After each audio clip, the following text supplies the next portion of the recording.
Hello and welcome to the Bisley Safeguarding Induction for adults and visitors and those volunteering in school.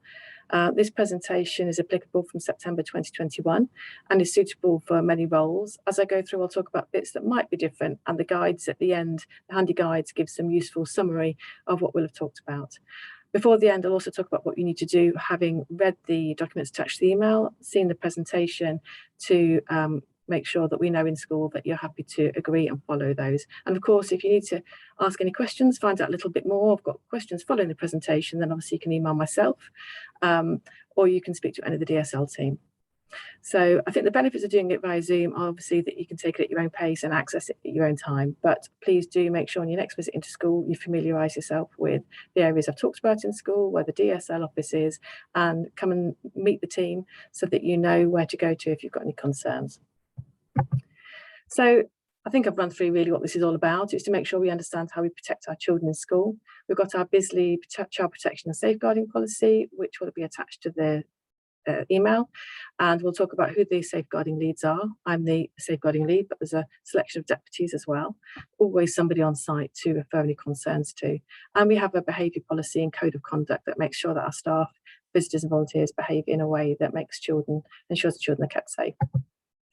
So these are documents underpinning the work that we're doing. The Keeping Children Safe in Education document is updated every year in light of what's going on in the world and making sure the context is right. And the Education Act 2002 and Working Together to Safeguard Children are important underpinning documents. The Keeping Children Safe in Education was attached to your email. So we need to make sure that staff have got those documents, they understand them. There are some things there like the staff code of conduct. Obviously the dress code wouldn't be applicable to volunteers, but much of it is the same. So here's some lovely pictures of our DSL team with me in the middle, because I am the lead DSL, that's short for Designated Safeguarding Lead. And around us we've got Mrs McConnell, the head teacher, we've got Annalisa Charman, the Senko, and then we've got some, we call them pastoral support workers. It's similar to what an ELSA might be in other schools, Mrs Hunts, Mrs White and Mrs Tidy. And then Lizzie Charters is working nursery as our Designated Safeguarding Lead. So there's always somebody in school from the team, and we all receive the CPOMs, which I'll talk about later, updates. So there's always someone to talk to if you've got a concern, question or query. So these sit at the heart of the documentation and are our school belief that safeguarding and promoting the welfare of children is everyone's responsibility. So it isn't the DSL team's responsibility. We try to oversee that and make sure that things are in place to make sure that children are supported and that staff and visitors and volunteers know what to do if they've got concerns, but it is everybody's responsibility. And so whenever we're making a decision about what to do, who to speak to, if we should be concerned about something, we're always acting in the child's best interest, because no single practitioner, that second speech bubble there, has a full picture of a child's needs. But between us as a school and external services, GPs, health visitors, etc., you can pull a picture of a child's needs. So we're going to go into some of the things that you might be looking for. And again, I'm going to go quickly through them. You can come back and find the detail in the Keeping Children Safe in Education document and the Working Together documents. But abuse and neglect can happen in lots of places, in family, in institutions, Cub Scouts, that kind of thing, out in the community, online. That's probably the greatest risk for our young people at the moment, or directly, and obviously by adults or another child or children. And there are four main categories of abuse. I'm not going to test you as to whether you know what they are, but they're coming up on the next one. So physical abuse, emotional abuse, neglect and sexual abuse. And obviously if we were in school together, we will be chatting about what we think those are and the kind of indicators, but I'm going to run through and show you a little bit more about each. So physical abuse, I won't read it word for word, but it can obviously involve physical activities like hitting, shaking, burning a child, but also when a parent or carer might fabricate the symptoms or deliberately induce illnesses. So that's one perhaps we think of less. And there, again, some possible indicators. You won't see all of them. You might see some of them. And you can see both sides of a spectrum. So a child might be keen for adult attention, but a child might flinch away from adult attention. So we're looking really for behaviours that are unusual for that child and are a change. But you'd be looking for injuries, especially on the body map chart, which goes with our form of concern, which is the form we fill in when we are making a concern about a child, if we're doing it manually. Or the CPOMS form has a body map where you can put crosses where you see injuries. That allows us to mark them and make comment about whether it's a bruise or a scratch or what have you. So that then forms part of a permanent record. We're also looking for a child who might be fearful of going home, who perhaps wears long sleeves in PE all year round, and you wonder why, because it's a hot day, and reluctant to take their clothes off. Emotional abuse is the persistent emotional maltreatment of children, so that it has a persistent adverse effect on their emotional development.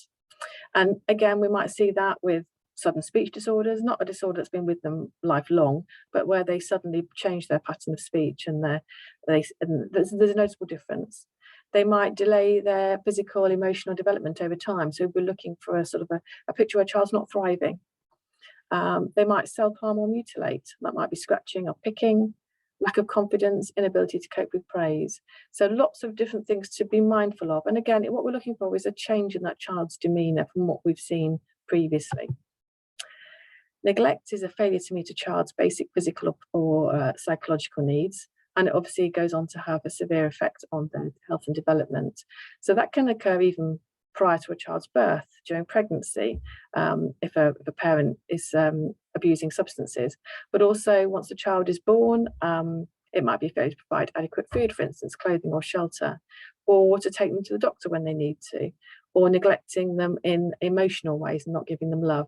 So again, there are examples. It's kind of quite a wide range of neglect that we might be looking for. And the signs and symptoms on here, the possible indicators, again, that it's not fully comprehensive, but it gives you some things you might look for in school. The first one on there is something we won't see in school. We're not going to see a child with a dirty bedroom, no sheets on the bed. But somebody who's in the home visiting might see that.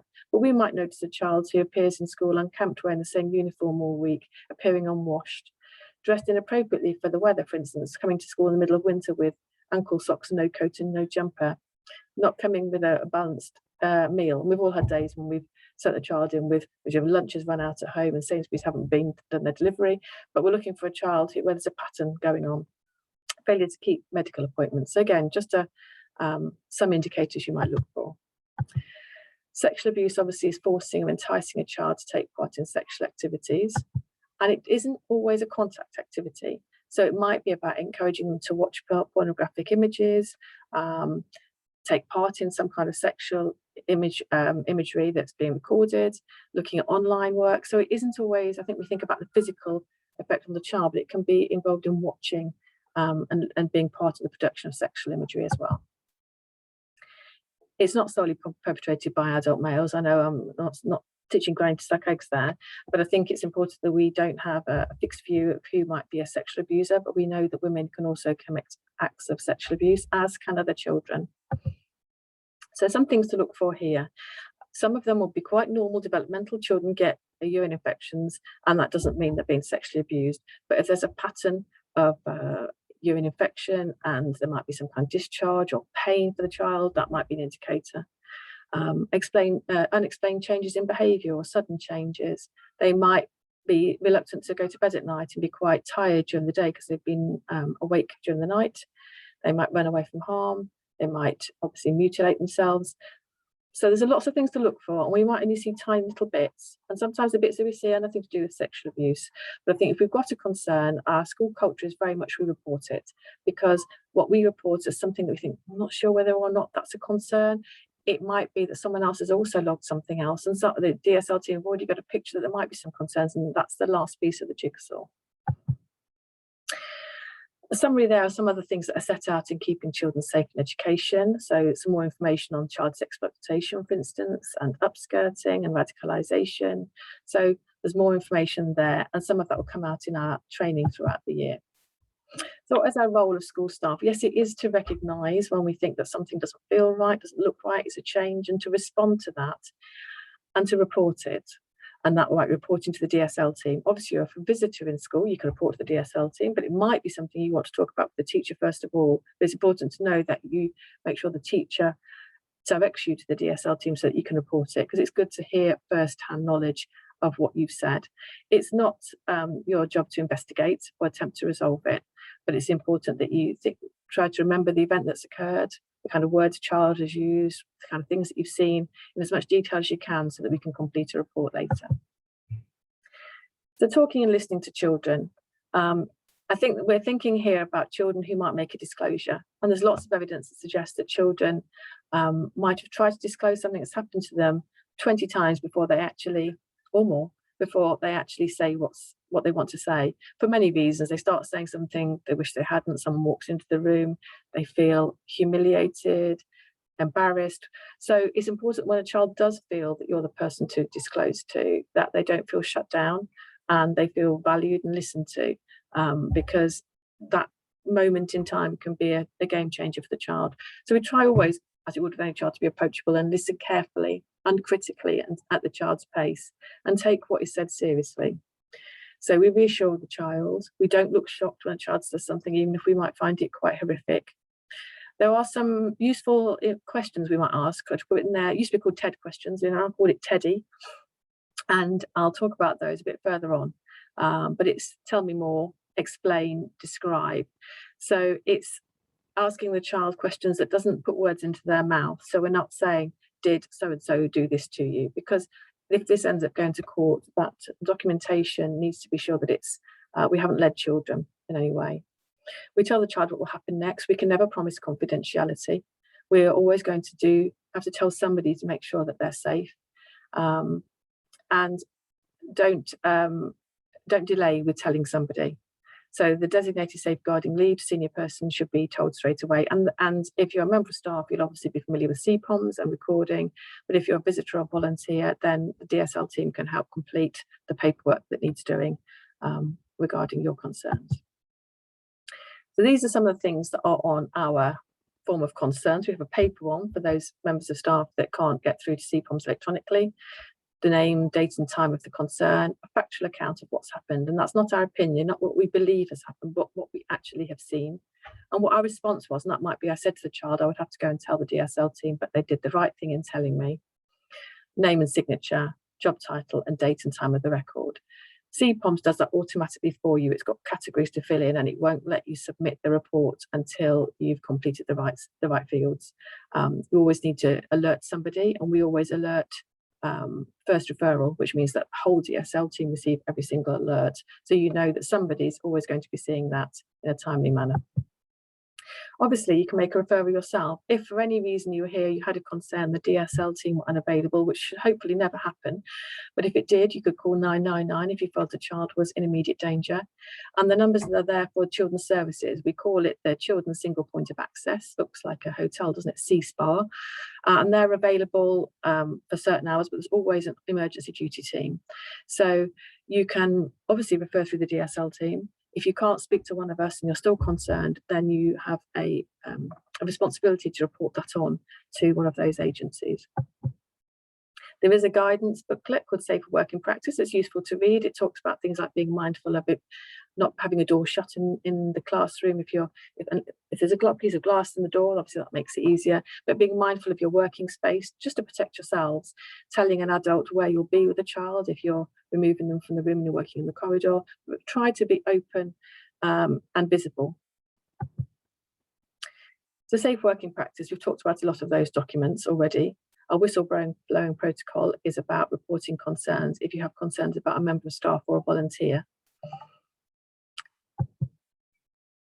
And there's a piece on here taken from our code of conduct, which talks about dress and appearance, what we wear in school. We don't dress provocatively, don't wear political slogans. About our physical contact and intimate care, because it's not possible to have a hard black and white rule about physical contact. We have nursery and the children there, often you'd be giving them a cuddle because that's appropriate at their age, and they might sit on a member staff's knee if they're very upset. For a year 6 child, unless they've got very severe needs, that wouldn't be appropriate in most cases. So it's about sort of their age and stage and making that physical contact appropriate. E-safety, these are documentation that will have been sent to you as well regarding use of mobile phones. We don't use them in school. You can leave them in the office or keep them turned off in your bag. They should never be visible to children, and we don't use them to take photographs. If you need to make a phone call, you can obviously come across to the front office admin area to make a call. And relationships, we don't give gifts to children. That's I say that, but it's not strictly true. Teachers will often give gifts to all the children at the end of the year, but we don't give gifts one-on-one to children. Sometimes our adults who work individually with children might ask permission from the parents or from the team if they want to give a gift to their one-to-one child, but it would be very much a publicly shared thing. So it wasn't seen as being any kind of favoritism or grooming. Bit there about the position of trust that we find ourselves in regarding the children that we're under 18, and that we need to make sure that we behave in the right way. So allegations against staff and volunteers, I touched on that a little earlier. So if you have any concerns or any worries about any adult working in school posing a risk of harm to children, then you need to refer that to myself or the head teacher straight away. If the concerns obviously were about me or the head teacher, then our governor, Abby Brown, our chair of governors, would receive that. Obviously, if myself or the head teacher, Claire, weren't in school, then the designated safeguarding team is quite extensive, so you could report your concerns to one of them. But in the absence of that, there is also advice from the designated safeguarding lead, the LADO, and they can give advice to you if you're not sure what to do with some information, you've seen something, you're concerned about it, and you don't know what to do. The DSL team, equally, it can be sounding boards to you. So if you've got a concern about any staff or volunteer, please do come and see me or Claire McConnell. We can talk you through it and we can make sure that we then follow the right protocol. There is the number there for the LADO service as well if you wish to seek any advice regarding allegations against individuals. If you've got concerns about safeguarding practice, that's the way that we run safeguarding school. You think there are holes in our system, we're not doing things the right way, then obviously you can whistle blow, and the documentation again is on our website and is available to you. And you can raise that with myself or the head teacher or our chair of governors. But we appreciate sometimes people feel nervous about raising concerns, and so there is the NSPCC whistleblowing helpline where you can do that and have a talk about what you're worried about, and they can give you further guidance. It's important that all our staff know that we work in an environment where whistleblowing is the right thing to do, whether it be about a member of staff, whether it be about the way that we work, so that we can refine our practice and make sure that things work well and we can address things swiftly. So I suppose the welfare of the child is always paramount, and everything we do in school should be sat around that. So we're responsible for our own behaviour, and we try to avoid any conduct which would raise any kind of concern. We work openly and transparently and discuss concerns, take advice from the DSL team if you've got any worries, you're not sure what to do with some information. We apply the same standards regardless of gender, religion, belief, sexual identity, etc. And as a school, we monitor and review practice all the time. And we follow guidance that comes from the government, and we as a school follow our own school guidance. Oh, it's gone back there, hold on. So there's a photo there. I know some of you will be familiar with it. So as you come in the front office and you sign in on inventory, there's a board there and a document on inventory that summarise the things that we agree to do when we come into school. And then just on the left, there is the leadership wing, often where you'll have meetings where the head teacher's office is. And just opposite the toilets, there's this black box you can see the picture of. So that's where we file any cause of concern forms or anything we wish to send to the DSL team. So you can see it's just outside the inclusion and pastoral office. Only the DSLs have access to that, so you can put things in it, but the only people that can get things out of it are the DSL team with the key. Just inside the DSL office, at the bottom picture, you can see there's a basket. We're hoping to relocate that outside the office because it'll be much handier. But inside that are some extra forms of concern and body maps if you need to fill a form of concern in. But we're happy to do that with you to support you. So that's where you can put documentation if you wanted to see it. But more importantly, it's important that you speak to a member of staff. Often people come to say, should I fill this in as a form of concern? And mostly the answer is yes. If you've come to ask the question, then it needs to be logged. But we would rather you had a chat with us and put the form in and we know it's there than just posting it in the box. So the box is a sort of a last resort. So in the documentation I've sent you, there's a form, a little thing to print off. It's a handy referencing guide and it talks through a lot of what we've talked about today. There were 2 copies, one for staff and supply staff and one for visitors and volunteers. They are much the same. There's not a lot that's different because what we expect of everybody in school, all adults working in school, is the same. It's about being vigilant, remembering it could happen here, and knowing that we have a designated safeguarding team we can report on to. It talks about safeguarding and child protection and the differences between the two. And the safeguarding is protecting from children from harm, but the child protection part is what happens when harm has occurred and the processes that we then go through. It summarises what you might be concerned about, which we've already talked about, and how to receive a child disclosure. So we've talked about that, the 3 R's. Didn't use that phraseology in the presentation, but it's to receive that information, listen carefully, to reassure the child that it's not their fault, it was the right thing to do, be calm, non-judgmental, and the Teddy questions, tell me more, explain that to me, describe what happened. Those phrases will make sure that you're not asking a leading question. Is there anything else you want to tell me? And then refer the information on. The bit at the bottom there about FGM is for teachers only, because teachers have a specific responsibility to report cases in which they know that FGM has happened, not a suspicion, but where they know that it has occurred. They have to report that themselves, and that documentation has been shared at training. On the right-hand side, there's a flow chart. What should you do? So it's in the event of any concern, recognise your concern, respond, inform the DSL team, a written record using the child's words where appropriate. And that's really important when you get a disclosure, because if the child has used an expletive, or they've used a pet name for something, if they've called something a dick rather than a penis, because that's their language, that's what should be written in the report. It shouldn't be your adult vocabulary. Because that's the documentation that will go to court if it goes that far. We always keep a copy, any disclosure, we keep the original copy. We'll upload a copy, but we keep an original because that's what goes to court. So never destroy the originals, because sometimes a child may have disclosed through drawing pictures, for instance. So those pictures are important to be kept. And pass the record on to the DSL team or the chair of governors, obviously, if it's about the head teacher. Again, it's got the number at the bottom about the CSPAR team, how you can contact them. So this booklet, if you print it back to back and it goes into your lanyard, is quite a useful reminder. On the back, it talks about what should you do if you've got concerns about a member of staff or a volunteer. We've talked about that. It's got the contacts and who the DSL team are.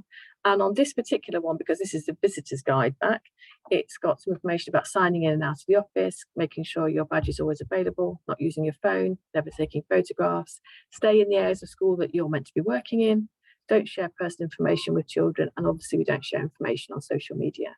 And obviously a little bit, if you're in school, unless we have fire alarms that we plan for, but in the event of a fire alarm, assume it's an emergency and it's real, and leave the building by the nearest exit. Don't return to the building until you've been told it's safe to do so. So I've talked about the slight difference there on the guide for teachers, the FGM guide, and the fire alarm part isn't there on the teacher's guide because they know that already. So next steps, make sure you are familiar with Keeping Children Safe in Education 2021, which was attached to the email, and our safeguarding and child protection policy, and email your agreement with those policies and protocols to Amanda Cook. I've put her within the email so that you can respond back to both of us. Make sure you know what's in that quick reference guide. It's quite useful to have. And make sure you know where the photos of the DSL team are. You've got them in your pack, but you'll see posters around the school as well. And obviously, I will do updates to staff and TAs in school as relevant.